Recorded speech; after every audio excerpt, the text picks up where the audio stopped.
This is the first of 3 director scene studies that I'm doing for my film class. Today, we're going to start off with Christopher Nolan and take a closer look at the opening sequence in The Dark Knight.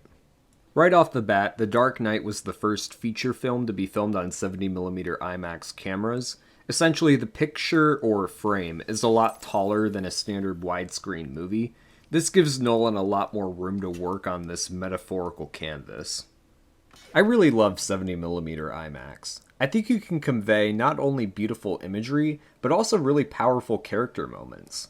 It really allows you to be immersed in what a character is going through and what they're thinking and the scale of it all. I've tried out different techniques with aspect ratios in my own films to try to emulate the effect. I just think it's really brilliant, and I hope one day I can actually use those cameras myself. As you can see, the first few shots are mainly these big, full, and wide shots. You'll notice in every shot, the main subject of interest is in the middle of the frame, and that's because the film is actually mostly shown in widescreen, including on movie streaming services, so the top and bottom of the frame is cut off. So really, Nolan just uses the extra screen real estate on the top and bottom for more background scenery to make it more immersive, because he knows it's generally not actually going to be shown in its intended format. One thing I actually noticed a bit more recently is this blue tint over the whole movie. It doesn't necessarily come across too much when you're watching the movie on a streaming service or even on this video, but when I watched it in theaters at a Dark Knight Trilogy marathon, the blue tint is a lot more noticeable, and I think that's almost a foreshadowing for the events that happen as the movie goes on. The movie doesn't exactly have a happy resolution, and I think the color tint is a really nice, subtle way of sort of foreshadowing it. Narrative-wise, Nolan kicks it off by showing us the main villain, the Joker, right away, but the way he goes about it is really unique. You don't actually see the Joker right away. You just see the henchmen and the way they carry out their business. One by one, they're killing each other off so the survivors get a bigger share of the money from the bank they're robbing. It really just shows you right away how insanely smart the Joker is, but also how he couldn't care less about his men. And really, he doesn't care about anyone at all in this movie.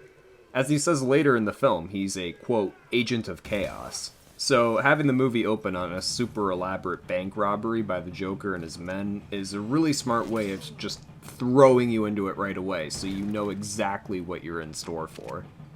I mean, here, in this shot in particular, you can really just see the scale of those big full shots from these big 70mm IMAX cameras. You can see every character in this shot is taking up the entire frame, top to bottom. So imagine watching that on a screen that's literally 8 stories tall.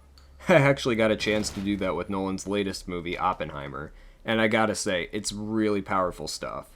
I know it may look kinda goofy playing on a standard TV, with those big black bars on the left and right, which is why the at-home release is cropped, but you just have to take my word for it. Seeing it on its intended screen is unlike anything you've ever seen before. Now, more clowns are shooting each other, just in case you thought it was a one-off thing. Nope, they're gonna keep killing each other off. Here we get nice tracking shots. They undoubtedly had to have used dollies for these, especially given the huge weight of these cameras. Now coming up, we're going to see some really nice examples of cross-cutting. What I particularly like about this specific example is that you don't necessarily know which clown is talking. Like, you can't see their mouths, obviously, so it's harder to make out who's talking to who. Obviously, if you're rewatching, it's more obvious because you've seen the movie, but for a first-time watch, I feel like it makes the scene that bit extra tense, because you don't know who's talking as the camera is quickly cutting back and forth between the two clowns. And now a bus just crashed through the wall a second ago, breaking the tension from that clown cross-cutting. They're loading up all the money that several clowns literally died for, including the bus driver.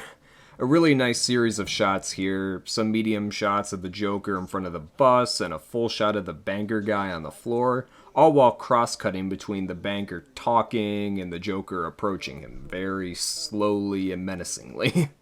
Now this is a really iconic shot. The banker's just lying there helpless as the Joker's approaching him, and then after this almost 5-minute build-up, we finally see the Joker's face. It's a fully zoomed in shot, so his face is taking up the entirety of the frame. It's a really powerful shot.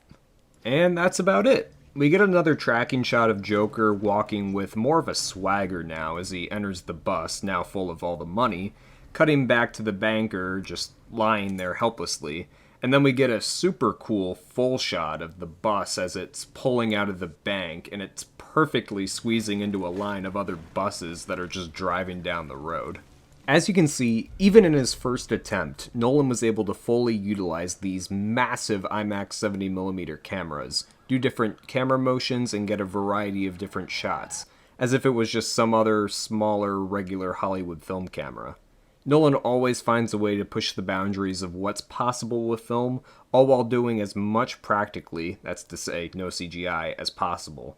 He's really inspiring to me personally. He's my favorite director of all time, and I hope this breakdown was able to convey that.